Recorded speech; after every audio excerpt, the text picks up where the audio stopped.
world. We knew that. Halo, Otomadia. Kini Gaspol hadir untuk mengulas berita tentang dunia MotoGP. Simak baik-baik. Jangan lupa like, tinggalkan komentar kalian, dan subscribe agar kalian tidak ketinggalan informasi menarik dari kami.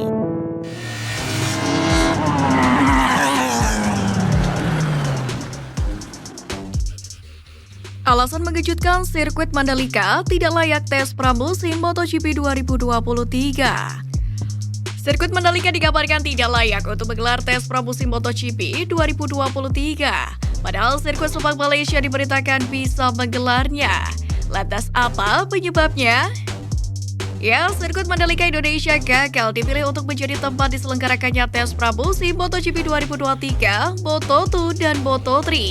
Ada beberapa alasan yang mendasari tidak dipilihnya sirkuit Mandalika, namun hal ini yang menyebabkan sirkuit Mandalika harus rela kalah dari sirkuit Sepang Malaysia.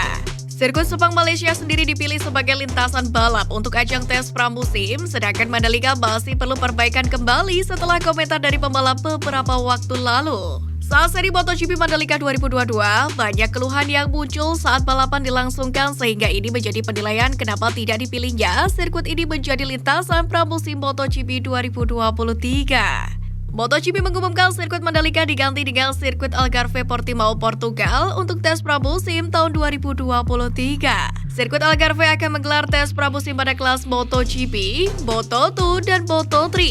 MotoGP Portugal juga akan menjadi balapan seri pembuka MotoGP 2023 yang akan berlangsung pada 24 hingga 26 Maret. Adapun sirkuit Sepang masih tetap menjadi pilihan MotoGP dalam menggelar shakedown test dan uji coba pramusim pada tahun depan. Mengingat tes pramusim yang digelar di Mandalika pada bulan Februari lalu, lintasan sepanjang 3,7 km itu memang dibanjiri keluhan dari para pembalap. Mereka menilai kala itu trek sirkuit Mandalika sangat kotor karena dipenuhi pasir dan kerikil yang masuk ke dalam lintasan. Wajar saja pada tes pramusim lalu pembangunan sirkuit Mandalika belum sepenuhnya rampung. Lagi pula tes pramusim MotoGP 2022 pada saat itu jadi kali pertama Mandalika menggelar event internasional setelah dibangun. Namun sirkuit Mandalika mampu berbenah dalam kurun waktu 1 bulan setelahnya yang menjadi tuan rumah MotoGP 2022 seri ketiga. Meskipun tidak masuk sebagai sirkuit tes pramusim, namun balap di Mandalika masih akan terus dilakukan dalam seri MotoGP Indonesia 2023.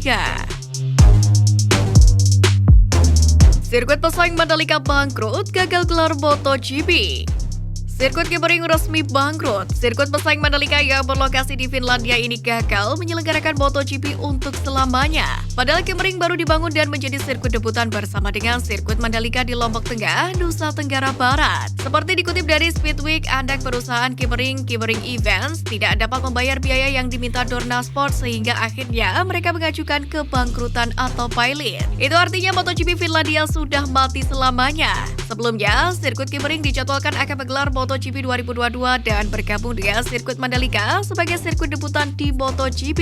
Sirkuit Mandalika sendiri sukses menggelar WSBK pada akhir 2021 dan MotoGP pada Maret 2022. Sementara Sebring terus mengalami permasalahan. Semula, Sebring dijadwalkan menyelenggarakan MotoGP pada tanggal 10 Juli 2022.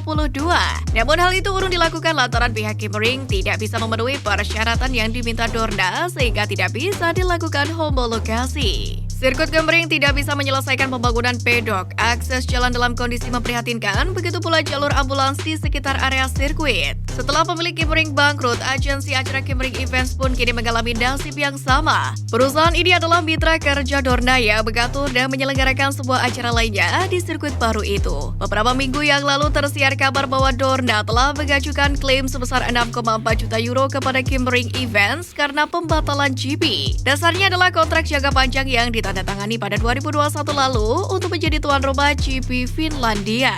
Pengadilan Distrik Päijät-Häme sekarang telah menyatakan bahwa Sebring Events bangkrut. Mirisnya, perusahaan ini tidak memiliki dewan direksi yang berfungsi dan tidak dapat menjalankan bisnis. Sementara itu, perusahaan induk Sebring telah mengajukan rekonstruksi perusahaan. Masih harus dilihat apakah nantinya operator sirkuit akan melunasi hutang mereka atau tidak. Jika gagal membayar hutang tersebut, maka sirkuit itu akan menjadi reruntuhan belaka.